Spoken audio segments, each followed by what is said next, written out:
Welcome to the Western New York Athletics High School Football Weekly Show with Frank Wolf and Dick Gallagher, brought to you by Scroy Financial in West Seneca, Danny's Restaurant with 2 locations, 3715 Genesee Street in Cheektowaga and in Orchard Park on Abbott Road near the stadium, and G&G Fitness at 7350 Transit Road near Main Street in Amherst. Check them out on the web at livefit.com.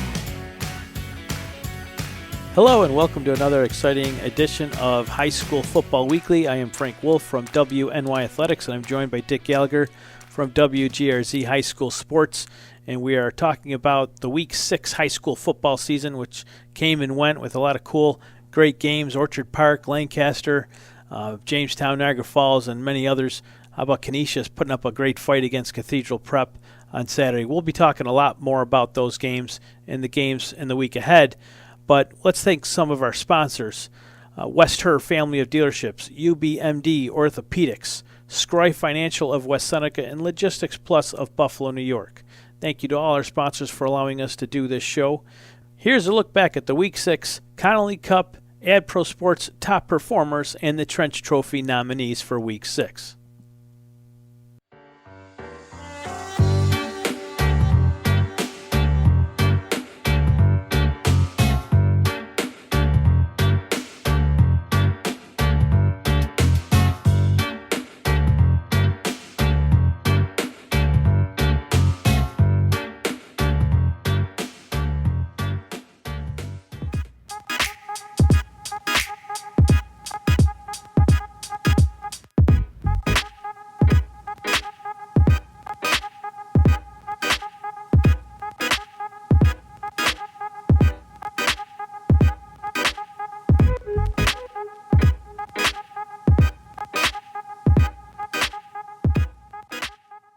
Now here's a look at our top 10 rankings for large and small schools. Number 10, Bennett. Number 9, Clarence. Number 8, McKinley. Number 7, Lancaster. Number 6, Jamestown. Number 5, South Park. Number 4, Orchard Park. Number 3, Canisius. Number 2, St. Joe's. And number 1, St. Francis. Our small school rankings. Number 10, Newfane. Number 9, CSP. Number 8, Pioneer. Number 7, Portville. Number 6, Albion. Number 5, Wilson. Number 4, Franklinville, Ellicottville. Number 3, Cheektowaga. Number 2, Western New York Maritime and Health Sciences. Number 1, Southwestern. Welcome back to High School Football Weekly. Right now we're going to take a look at the Week 6 highlights, courtesy of Tom Repicci of Prepstar.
Here's a look at our broadcast for Week 7, beginning with Thursday's game of Western New York Maritime Health Sciences at Burgard, game at Riverside Field.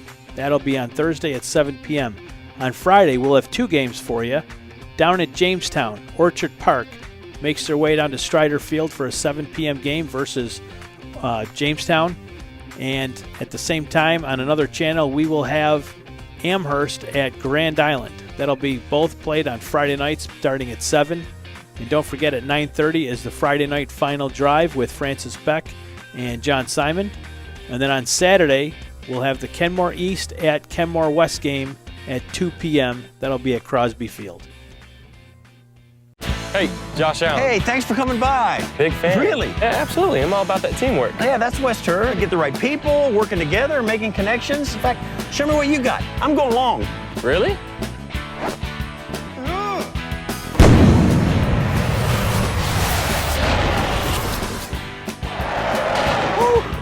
Made me work for it, but anything worth doing. Listen, I know you're good at this TV deal, but maybe you should try the football thing. Welcome back to WNYathletics.com. We're going to get right into it with the Class AA's. And, Dick, there were really 2 awesome games, if you ask me, from AA this past week.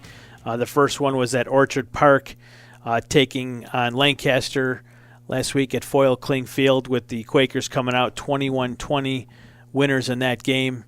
You watched it, I'm sure, on Spectrum. I was there for the first few quarters of that game, and that was an impressive game. 2 teams that just really never gave up, and it was a slugfest. Well, you know, when you look at it in the third quarter, Lancaster's up 20-7 and has all the momentum, and then they wind up turning it over when Tyler, I think Perini, intercepted a pass for a touchdown, and then all the momentum went to the Quakers. And the next series for Lancaster, they got down to the 5-yard line and then they fumbled. It was like an accident waiting to happen in the second half for the Lancers. But you got to give credit to the Quakers, particularly playing that game without their star linebacker, one of the top defenders in Western New York, and Mike Pataki. That was tough to watch Mike go out as early as he did, and you could tell that he was emotional and he wanted to get back in the game more than anything. They had to take the kid's helmet away. You know, I a lot of respect to that Orchard Park staff for keeping him off. You know, he's the best player on the field, maybe between the 2 teams collectively. You can argue that he is. But, you know, he was out early, went to the bench, very upset. You could tell he wanted to get back into the game, but he did the next best thing. Instead of sulking and just disengaging from the game itself, you know, I saw him get up and walk over to the 50-yard line and become the best cheerleader. And, you know, that, to me, that's a different Mike Pataki. I don't know if he does that last year, but he did that this year. He grew up a lot this offseason, and I'll tell you, I admire the kid for doing that. It speaks highly about him and how much he loves his teammates, and he did the next best thing that he could have done, and that became a great cheerleader for his teammates. And he's also an outstanding wrestler and one of the best in the state. Won a sectional championship this past year. Will be competing for a state title this year. So you take a look at, he's one of the top athletes and really comes to play. And it was sad to see him knocked out. I think it was the second play of the game. But when you take a look at his intensity and love for the game and the team, he'll be back playing. So Tyler Piratano is the guy you mentioned earlier with the interception return for the touchdown that really changed the momentum. Cross Rapini also had an interception for Orchard Park, so their defense really came to play in that second half and changed things around. Orchard Park could have folded their tents, but you know, Craig, Dana, and Chuck Sen, they weren't going to allow that to happen. They must have given them a great halftime speech because they came out and they were the better team in the second half. Well, in Lancaster, his last 2 games, both by a point, one to Clarence and one to Orchard Park. And I think when you take a look at the AA, and you have 8 teams making the playoffs, that seeding for the playoffs is going to be very interesting because Jamestown or Orchard Park is going to be the number 1 seed, whoever loses that game will be the number 2. You could potentially have a matchup in the quarterfinals of Bennett at Lancaster, which would be one heck of a quarterfinal game. But the competition in AA this year has been very good, with the exception of the few teams, Hutch Tech, Frontier, and Lockport. So Bennett gets past Frontier 66-14, and then Lockport, they fall to 0-6 with a 58-17 loss against Clarence. Another game that we had talked a little bit about last week was Niagara Falls hosting Jamestown. People up here that hadn't seen Jamestown, and they had opportunities, of course, to see them play earlier in the year with Bennett and I believe with Clarence. Well, if you were sleeping on Jamestown, you definitely had your opportunity on Saturday, and they did. They played great against Niagara Falls. They moved to 5-1, 39-24 winners over the Wolverines. Prayers out to that athlete, Niagara Falls, who left that game. That was a scary scene for sure. It was nice to see all those players, though, Jamestown and Niagara Falls, get around the kid and say some prayers and show some good sportsmanship. So kudos to the coaches for doing that. But what was your take on the Jamestown game? Well, the Wolverines were up in the first quarter over Jamestown, but then Jamestown came back. And if you looked at Goldsmith, the quarterback for Niagara Falls, he's an excellent athlete, and that I think it was Zion Page that was an outstanding wide receiver. So the Wolverines competed, but when you look at Jamestown overall thing, at all three areas, defense, offense, and special teams, they've got the kicker, they got a freshman quarterback, they got a junior stud running back, and they got some Patera, and he's only a sophomore, and he excels on both sides of the ball. So the game next week at Jamestown with Orchard Park is going to be huge, and you wonder, given all the hype and publicity related to the game this past weekend with the Legends and the Quakers, as to whether the Quakers are going to be ready to play another high-intensity game. And I'm sure what you mentioned, Craig Daniel will have them ready. My takeaway, I guess, from Jamestown is that heading into the season, I didn't know much about them other than Savan Van Sickle. And if you were to tell me that 4 weeks ago, that they were going to be in this position today, I probably would have doubted you. I didn't think they would be much better than a 500 team, if that. But it's nice that they do have these other weapons, so it's not Savan doing everything. They can lean on this freshman quarterback to make plays. And someone told me that was at the game, said that Butera might have been the best player on the field Saturday. And I didn't know much about them heading into the season. So for the Red Raiders and the rest of AA, you're kidding yourselves if they will surprise you, but they shouldn't. You need to take this team seriously. I think Orchard Park will have their hands full on Friday. So that's the big game. If you ask me, Orchard Park and Jamestown down at Strider. We will have an audio broadcast. I'm heading down for that game. Niagara Falls Bennett is another big game because there's a lot of playmakers on both sides. Niagara Falls at 4-2, Bennett at 3-3. Bennett needs that game badly if they are going to get a home playoff game. So they need that win more than anything. We'll have to see how that plays out. What are your thoughts on Niagara Falls Bennett? Well, that'll be smash mouth football at its best. And one of the things that people have overlooked is Justin Smith was a stud for the Tigers last year, and along with Jay Perry, they had the outstanding running back duo. This year, he didn't play in a number of games for whatever reason. I don't know, but if you look at the Frontier game, he scored a couple of touchdowns, made his difference, and he is a difference maker if he's playing. So that's Justin Campbell. Justin Campbell. Yes. Yeah, he's a huge factor. If you take him out of the game, Bennett's not the same team. You put him in the game, Justin Campbell, Bennett's, if you ask me, one of the teams to beat. They're tough to hang with. And he's the cousin of Malik Campbell, who won a Connolly Cup years ago, as well as being one of the top athletes and wound up playing basketball and football at Syracuse. And he was at the Canisius St. Joe's game, and he never changes, but he was looking and trying just to, have a positive impact on Justin and get him back playing, which he did. The other game on Saturday with AA is Clarence and Hutch Tech. That's a 4-2 versus a 1-5 matchup, and I'm not sure what to make of. We're still not sure what's going on at Hutch Tech. I know that their game with South Park didn't end well, and it ended prematurely after the third quarter. So Hutch Tech has got they got issues, man. Clarence 4-2. They're playing good football. You know, I know they had maybe one hiccup after Lancaster. But they've been playing pretty sound, and Zach Norton's back, and he's one of the best in Western New York. Very powerful running back. So that'll be a good game, maybe. Depew-Lancaster, the 100th year of those two teams.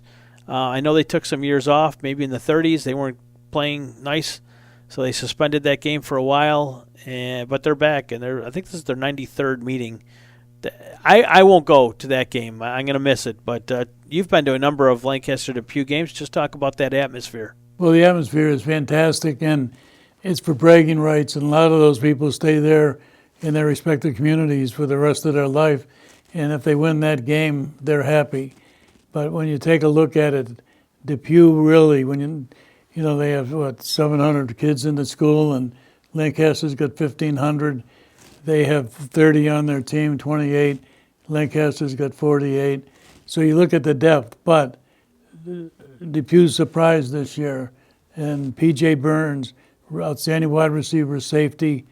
And if you look at the rest of the team, they'll be competitive. I just don't think they match up, particularly on the defensive side of the ball.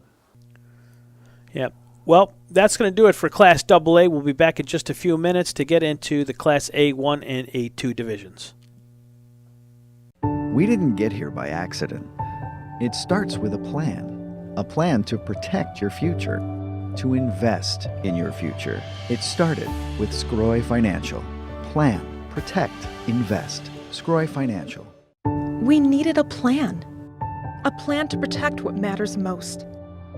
By investing in our future, that all started with Scroy Financial.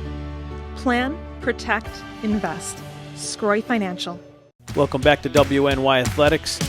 Before we get into Class A, Dick, I just want to talk a little bit about the playoff scenarios for AA. So we mentioned this OP Jamestown, pretty big game Friday night down at Strider. Well, that's for the 1 seed overall for AA. So the winner takes the top seed, and for Jamestown, that could be huge. Can you imagine if all these teams have to go down and play their first game at Jamestown, or their second game? Yes, at second, Jamestown. Exactly. So that's tough going for any team to have to make that 2-hour trip. I mean, they make the trip up here; it's nothing to them. But for a Niagara Falls team to have to go down there, or Bennett, that's a lot can go wrong in that 2-hour bus ride. So that will determine who the 1 seed is. The loser will be the number 2 seed. Lockport's definitely the 9, so they're going to get a week 8 matchup. Frontier will be the 8, and they're going to go down to the 1 seed, whether it's Orchard Park. That'd be a pretty cool game. Orchard Park, Frontier, they're in the backyard.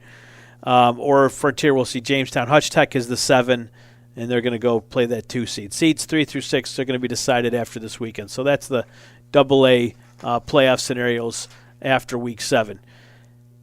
Class A, the 1 and the 2 division. Did anything surprise you this past week with A1 and A2 other than Amherst has really started to play some incredible football these last 3 weeks? They've won 3 in a row now, I believe.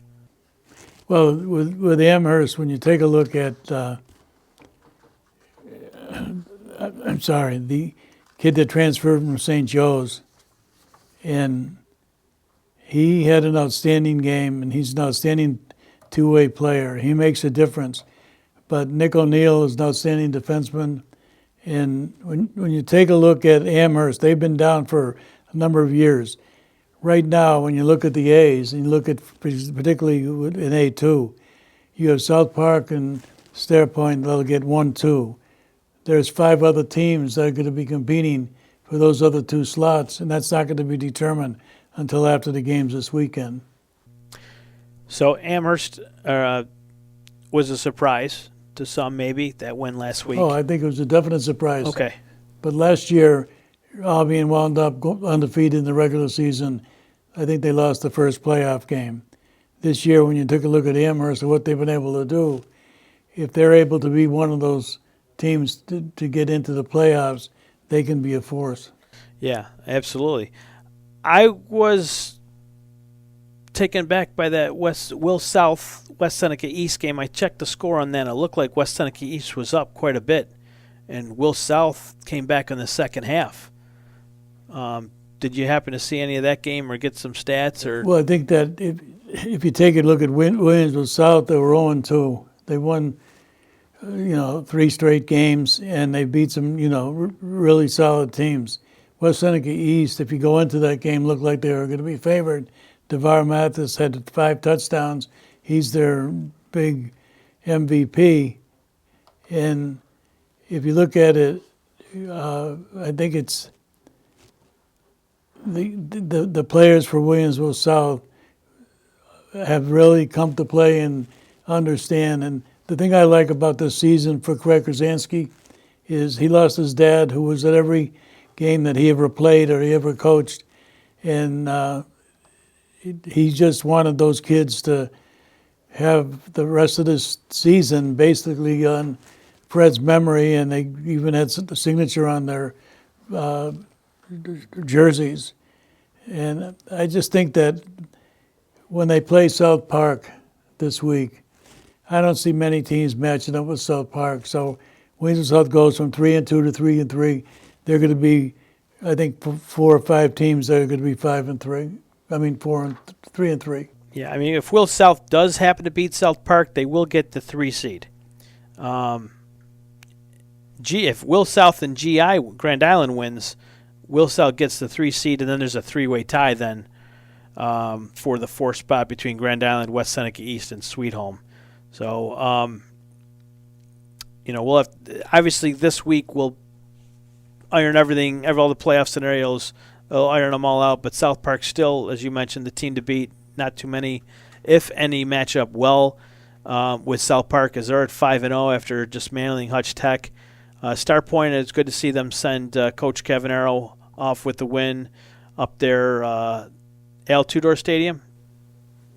Al Kevin Arrow, he needs one more win, which would come against rival Lockport to give him his 100 wins for his career, because he's retiring after this. Just a quick couple of comments. One was Anthony McCarley, who was excelled playing for the Tigers, and also Will Gerzone, the quarterback for Williamsville South, had over 250 yards passing, had a couple of touchdowns, but he sets the tone for that team. Yeah. Gerzone, I believe, finished with 5 touchdown passes in that game. You're right. 5 touchdowns.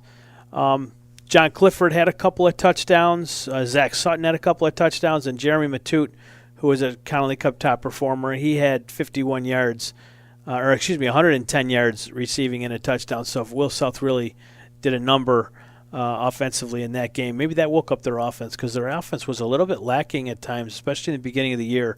So that could have been a wake-up call for Will South. They actually ran into Chris Glenn Saturday night. We didn't get to chat too much, but I saw him, and he was still celebrating the big win. That's Billy Country. If you win, you celebrate. Absolutely. So Star Point sends Al Cavanaro off with the win. South Park wins. Will South wins. West Seneca East falls to 3-3. Sweet Home, they had a big win Thursday night. They're at 3-3, and Grand Island 2-3, and they welcome Amherst. What do you see in that Amherst Grand Island game? That has playoff implications. It's got a lot of implications, but I think if you take a look at it, Amherst, if they continue to play like they have the last few games, that's going to be a tough opponent for the Vikings. But when you take a look at what Dean Santoro has done over the years, both as a player and a coach, he's excelled and pretty much coming up with a big game. His coaching staff has been together for about 20 years, and that game, to me, is a toss-up. But if McCarley can have the type of game that they had and provide the leadership, and O'Neill, and they avoid the turnovers and penalties, they could wind up at least competing for a playoff berth. We're not going to know that until Sunday. Over on the A1 side, McKinley, Kenmore West, West Seneca West, they continue to win. Max improved to 5-0, where Ken West is 5-1. West Seneca West is 5-1. McKinley should be 6-0, shouldn't they be? 6-0. Okay. We got to get a coach to verify the score there. They got a plus 82 point differential there, so they're in control up there, and they should ride into the sunset as the A1 division champion. Will North at 3-2 ran into Coach Mamalotti this past weekend as well. Well, you look at it, it can be pick your poison. Williamsville North's probably going to get the fourth spot. They're going to have to play with South Park in the first quarterfinal. That's a tough matchup. If you look at the A1, you look at Ken West that beat West Seneca West pretty handily the first game. And then if you take a look at West getting the third pick, it still comes down to it that the championship game could be between McKinley and South Park at the stadium. I think a lot of people want to see that game already. Well, when you take a look at it, it's Smash Mouth football at its best, and the talent level is exceptional, and Timmy Delaney does an outstanding job. When you take a look at South Park and you look at the junior quarterback and Michael Penburn. But if you look at what he's done stat-wise, but they have 8 or 9 players on both sides of the ball that are physical, that are fast, that are talented, and play smash mouth football. And the one that leads that is, I think it's Michael Fluid, who's the defensive line. He had up through 5 games, he had 64 tackles and 12 sacks. And he's just a force, and they've got him playing the ball. And if you need 2 yards in a cloud of dust, he'll give you 10. Absolutely. It's rivalry week, so, you got Ken West, Kenmore East. You got Will East, I believe, is playing Will North, TNT week. So a lot of great rivalry-type matchups. Anyone that you're going to go to in particular Friday or Saturday? Maybe Ken West, Ken East game. But if the one that's interesting is Faulkner and Southwestern. Southwestern has won 22 consecutive games in that rivalry series. And if you take a look at this year, it's a no-brainer. They're going to win their 23rd. It'll be also very interesting how the Trojans connect with the new interim coach, even though he's been around for quite a while. And to me, they're the class of Class C, but Wilson also is a force, and they've got a pretty much dominated senior team. That's going to do it for Class A. We're going to be back in just a few moments to talk about Class B after a word from our sponsors. Hey, Josh Allen. Hey, thanks for coming by. Big fan. Really? Yeah, absolutely. I'm all about that teamwork. Yeah, that's West Her. Get the right people, working together, making connections. In fact, show me what you got. I'm going long. Really?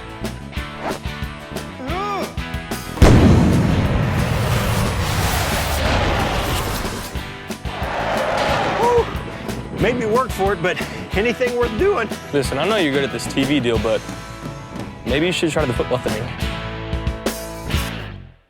Welcome back to WNY Athletics High School Football Weekly. I am Frank Wolf, joined by Dick Gallagher. We're going to start rolling into the Class B division now. And Dick, we pretty much know 7 of the 8 playoff teams for Class B. You got Cheektowaga, Pioneer in B1. In B2, it's Maritime and Iroquois. In B3, it's Albion. We're not sure of the other team just yet, but we will know soon enough. And then in B4, it's Newfane and Tonawanda. Tonawanda gets back into the playoffs. It's been some time. I don't remember the last time the Warriors were in the playoffs. Do you remember? Did I have hair? Probably in the 90s. I had hair. Well, when they had, I'm blocking on the stud running back, but he got him. Frazier? Jason Frazier? No, Jason Frazier is a stud running back No? for Tonawanda this year. I'm talking about the 90s. Oh. Which is before your time. But they wound up getting to the stadium twice, back then, and they were a force for a few years, but they struggled. But Joe Kelly did a good job, and although when you take a look at it, though, B4 was the weakest of the B leagues. I agree with you there. That certainly Tonawanda is a team that should have made the playoffs. It took their offense a little bit to get going. I think they did pretty well last week against Eden North Collins. Even if that was a weaker opponent for them and a team they should have beaten, they struggled with Eden North Collins after the last couple of years, and it's good to get that offense rolling, get them in sync with each other heading into this North Tonawanda game. It's a game that means nothing other than pride, so it gives that offense another week to prepare themselves and to get it together, because they're going to end up going to play maybe a Pioneer, or maybe they end up playing Iroquois, and it'll be a shootout if they do. So they're going to have to start learning how to put points up on the board, and they're going to have to get that offense in sync. Plus, Jason Fraser is an outstanding running back, and he's got to be the force and the impact player for the Warriors. And they had a number of kids that come in that made contributions. Marty Lacko. Transfer from O'Hara. And then you got the kid R.J. Wolcott, who's a tough defensive player. He's a good defensive player in his own right. So that defense has been good, very tough all year long. It's not their fault they're in B4, but they have looked really good against other teams. They did a number on that Lackawanna offense earlier in the year. I think they did a number on Depew as well, just weren't able to pull out victories there.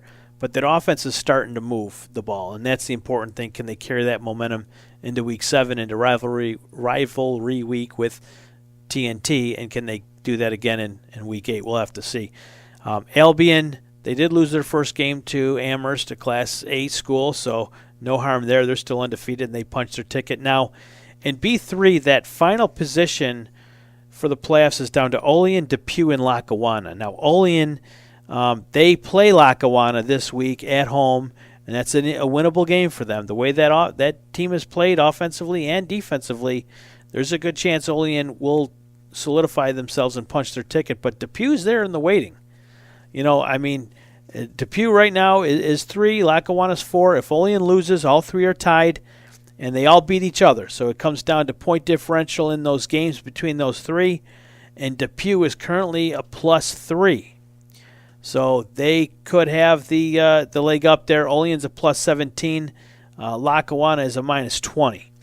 So that's where they stand right now. Even if Lackawanna wins by 20, they can only get to 0, and Depew would get the 2 seed. So the best Lackawanna can do here is get to 3 in that scenario. If Olean wins or loses by 14 or less, they will be the 2 seed.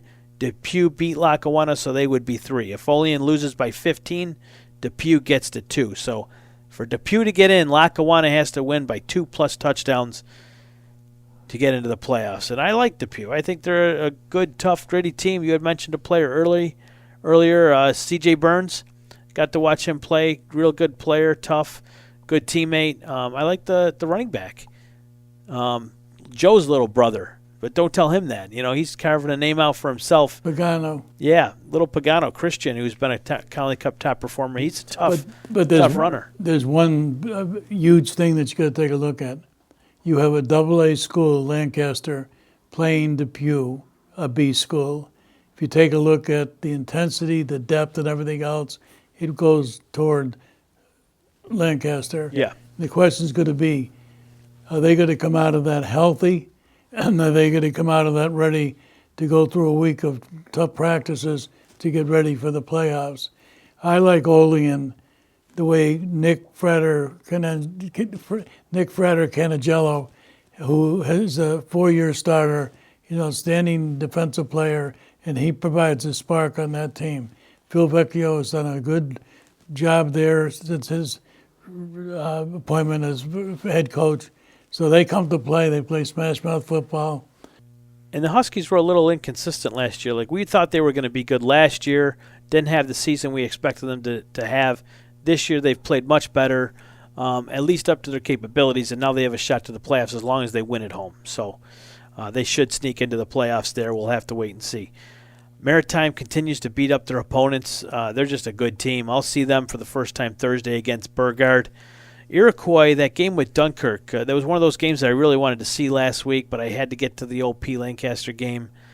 And I wish I would have stayed at least for a half of that Iroquois-Dunkirk game as Dunkirk got off to a quick start. At one point, I believe they were up 12-0, and then it was like 22-12, and then Iroquois slowly but surely, methodically started to chip away at that lead, and next thing you know, they pulled it out. Christian The running back from Dunkirk had a pretty good game. He was a Connolly Cup. Chris Ortiz. Yeah, he had a good game again, but so did the quarterback for Iroquois and Kleitz. Again, calm. They kept their calm. They kept their composure. They battled back, and once they got into a rhythm, it's really all she wrote for Dunkirk. Well, Blake Nolan did a fantastic job running the ball. Excuse me, and then Kleitz, I think the quarterback's only a sophomore, so they got some power behind offensively. But that game was a comeback special. It was the team that was going to win was going to be able to get in the playoffs. And Dunkirk is not in the playoffs this year for the first time since 2014. And I still say the thing that hurt them the most was before the season started when you had Tawan Wright, who's outstanding defensive back, running back, and Conrad Thomas, 6'5", 250, outstanding lineman, transfer from Dunkirk to Southwestern, which increased the productivity and the play of the Trojans. But I think that if Dunkirk had those two games, they'd be in the playoffs. I will go on a limb and say if they had those two players in Dunkirk this year, they're challenging Maritime for that top spot. Yep. Absolutely challenging Maritime. They could be the number one. They could be undefeated right now. That's how good those two players are for Southwestern. But that's you can't go back. You got Medina and Cheektowaga playing. You got Maryville and Cheektowaga playing this week. We're not sure if Connor's going to be able to play. I kind of hope he does, being a 4-year senior there. That's the game he lives for, and I'd love to see him have another shot at Cheektowaga, but I know Maryville's had some health issues, and we're not sure if we're going to get to see Connor play in that game, but I would like to, if there was another game I can go to, I would love to go see Connor play Cheektowaga one more time. Well, he deserves it. And when you take a look at that, he'll be going to St. Bonaventure playing baseball, but what he did, particularly the first 3 years, stat-wise and leadership-wise, was huge, and he's going to be one of the all-time Flyers athletes, and at some point in time he'll be inducted in their Hall of Fame for what he was able to do. And I don't care what this record is, he's a top 5, top 10 quarterback in Western New York. I don't care what that record says. When that kid's healthy, he is one of the top quarterbacks in Western New York. B1, Cheektowaga and Pioneer. They have been the class all year up in that division. Cheektowaga did beat Pioneer a few weeks ago, but I think if they play again, Pioneer might have a little bit more in store for Cheektowaga. If I was Cheektowaga and I end up playing Pioneer again, I wouldn't even watch film of that last game because Pioneer kind of made a number of mistakes that led to that Cheektowaga pulling out the win. Cheektowaga had their issues as well, but Pioneer will be much better the second time around. And they would love to have another shot at Cheektowaga. Will they get that chance? We'll have to wait and see. Well, they have that Denton Tilley, and he's a senior, and he's lighting it up every game, excuse me, defensively.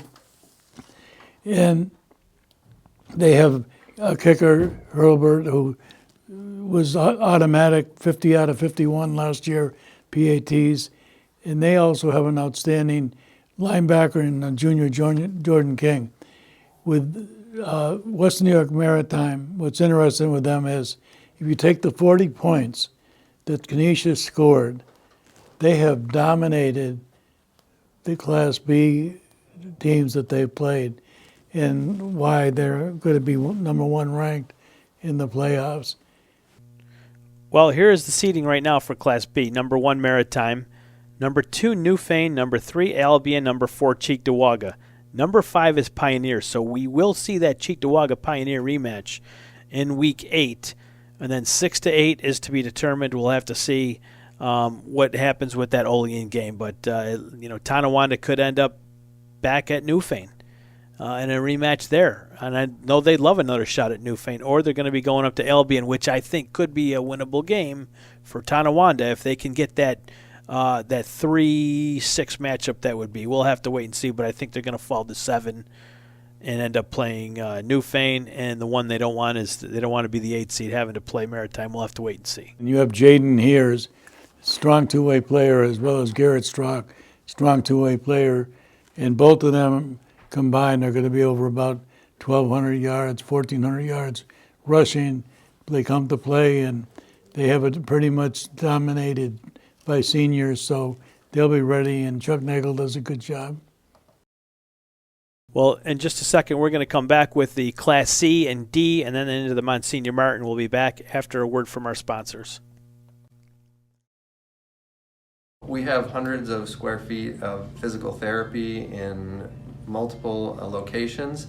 And with the physical therapy, we also have a strength and conditioning bridge program that can help athletes kind of specifically fine-tune their abilities in getting them back to specific sports. For people who are in tune to working with athletes of all different levels, from high school all the way up to the professional teams, we take care of.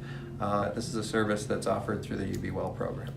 Welcome back to High School Football Weekly, and we're going to get right into the Class C's here with Dick Gallagher. I'm Frank Wolf of WNY Athletics. Thank you for joining us.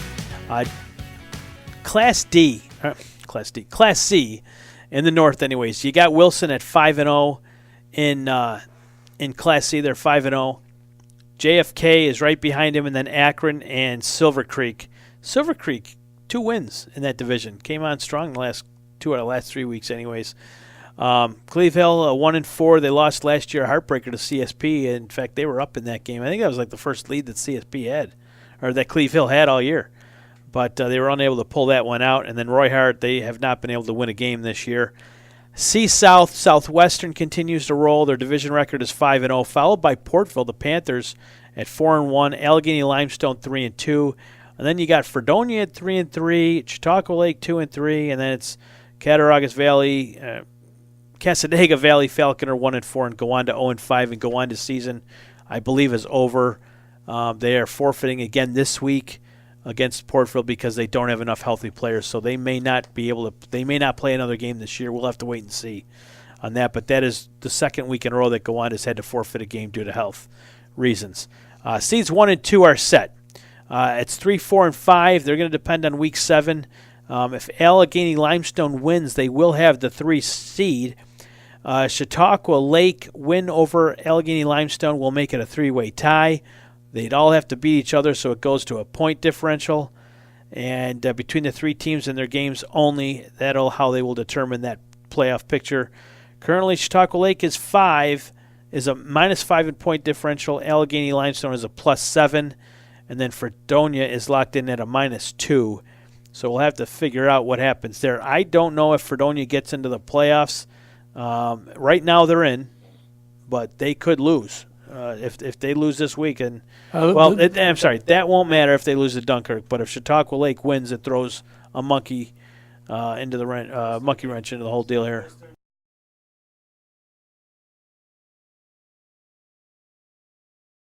I like this Portville team. I like them a lot.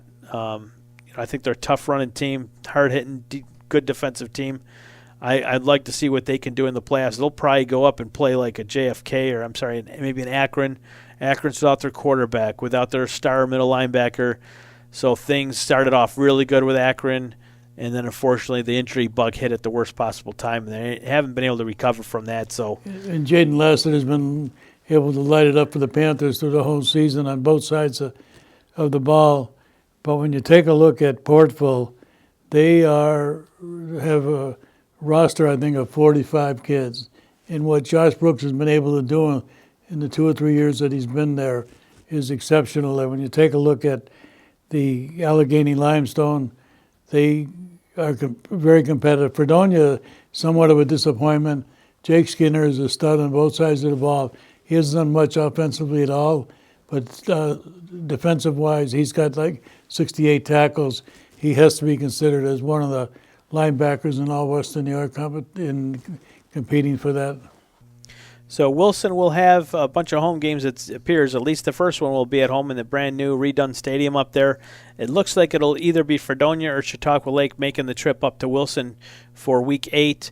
And then Silver Creek or Akron will have to make the trip down to Southwestern for their first playoff game, and then we'll have to figure out after what happens this week to sort out the rest of the schedule. Good news, you made this playoffs. The bad news, you got to go to Southwestern and play an undefeated team that's only given up, I think, 16 points. Just tell Southwestern the game's on Saturday. Problem solved. No, that's probably not going to happen. Jake Burkholder, I know he's a new coach. He's not going to let that happen. Who will have his guys prepared, whoever they play, and they will be. But they got a new coach. Yeah.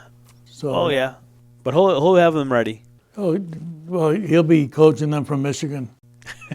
Maybe. Well, that's for Class C. We're going to take a quick break, and we'll be back with Class D and then Monsignor Martin, and we'll say goodnight. Here's a word from our sponsors. Logistics Plus is a global transportation provider headquartered in Erie, PA, with locations worldwide, including right here in Western New York. Logistics Plus is consistently recognized as a fast-growing transportation and logistics company, great supply chain partner, top freight broker, leading project cargo manager, and a great place to work. With a strong passion for excellence, our 500-plus employees put the plus in logistics. Call our Buffalo office today for an efficient, personal approach for all of your transportation needs. Welcome back to High School Football Weekly. We're now going to move into the Class D and the Monsignor Martin. I'm Frank Wolf of WNY Athletics with my good buddy Dick Gallagher. He lets me call him his buddy. We're buddies, right? Pardon? We're buddies. I mean, if you saw me Sure. in the street, you'd say hello. I'd even, if you had a cup out, I'd put money in it. All right, good. Because I tell people I'm friends with you, and they're like, he wouldn't associate with you. No, you have to be friends with everyone today. Well, that's good. Class D, it's been Franklinville, Ellicottville, and CSP pretty much all year. Randolph's been a lot better than expected. They've put up a fight, the Cardinals have, so, but they still got a ways to go. They'll sneak into the playoffs, but right now it looks like Franklinville, Ellicottville is going to be taking on, I don't know who in week one of the playoffs, but CSP, Randolph, I believe that is I believe that will be a game.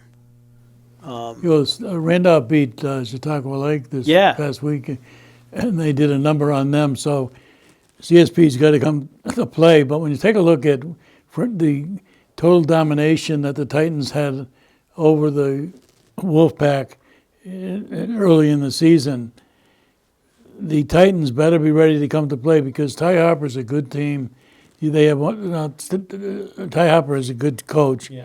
You have two of the best players in the state in Class D with Garrett Hinsdale and Cam Barmore. And Cam Barmore lit it up defensively last week. So it'll be interesting, but I still think that the Titans and the Wolfpack will be in the championship game at the stadium. I know that Garrett might not have had his best day last Saturday against Cleve Hill, but you saw the maturity in him as that game went on. Cleve Hill was up, and Garrett kind of pulled the horses in, and they, again, like Iroquois, they kept their composure, and they did it because they had strong leadership in Garrett. And I think that resonates through the locker room, and he kept those guys together, and they just chipped away at the Cleve Hill lead. Next thing you know, CSP is up, and they run away with it. They got a nice return from John Swabick, which probably turned the momentum around. But I like the way that he's a true leader, and Western New York football is going to miss that kid when he's gone because they don't make a lot of them like him. That's the understatement of the year for the Wolfpack. So we're looking forward to seeing what should be a Franklinville Ellicottville CSP matchup in week 10 at the stadium. We're looking if forward they to come to play and get through the semis. Yes, very true. Monsignor Martin, Dick. So it looks like the B division will be taking on the A division this week. O'Hara is going to play Joe's. Canisius is playing Timon, and St. Mary's is playing St. Francis. Do I have that right? Yes. I do. Okay. It's going to be a rough week.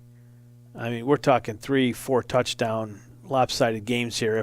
If O'Hara even shows up, I mean, they may not even have enough players. St. Mary's may not have enough guys. We'll have to wait and see. One of the rules that they instituted a couple of years ago is that teams that are in League B in Monsignor Martin have to play two teams from A. And maybe that's to get them home games or whatever. But the bottom line is, all games tomorrow, the home team is the League A. The game's going to be over in the first quarter. It's going to be blowouts. And Monsignor Martin needs to rescind that rule and let the B team schedule as many games as they can with Section 5, Section 6 teams, and let the three big schools schedule other games that are going to be much more competitive. If they don't, it's an accident waiting to happen. I agree with you. I mean, if my son was at St. Mary's of Lancaster and they're going to go play St. Francis, I may tell him, man, your knee looks a little rough this week. I think you should probably sit this way. I mean, seriously, someone's going to get hurt in one of these games. That's my thought. Someone could get hurt. Seriously. And it's not fair for the large schools because you get kids that want to be able to get their statistics increased and be able to be recognized for awards at the end of the season. I will say this, those large school coaches, Jerry Smith, Rich Robbins, Derek Landry, they recognize their opponent, and I think they will make substitutions, the right substitutions when they have to. They could pull starters maybe after the first quarter or into the second, but I don't think you'll see starters playing in the third or fourth to pad stats and that kind of thing. That won't happen. That's one thing where I think Pete Schneider and the Monsignor Martin executive committee do a good job of getting on top of these guys and saying, hey, we're class acts on the field and off the field. Play the game right. But there's one key. I believe Canisius and St. Francis play in Week 8. This is Week 7. Yeah. Why in the world would you want a game as weak as this to prepare for a game of the season for both teams to be able to see who's going to get the number 1 seed, get a bye in the first playoff? So we'll see how it plays out, but I just think that rule for being well-intended initially to keep maybe some of the Monsignor Martin teams playing around here, but when you take a look at difference between night and day, it's not fair to anyone and should be changed. That's my homily for the day. Well, that's going to do it for our latest edition of High School Football Weekly. We will be back next week, same time, same channel, same 2 characters, talking high school football around Western New York. It's going to be another exciting week here in Week 7. It's rivalry week. You'll be out there. I'll be out there. You'll be out there, too. We'll catch you next week here on High School Football Weekly. For Dick Gallagher of WGRZ, I am Frank Wolf from WNY Athletics.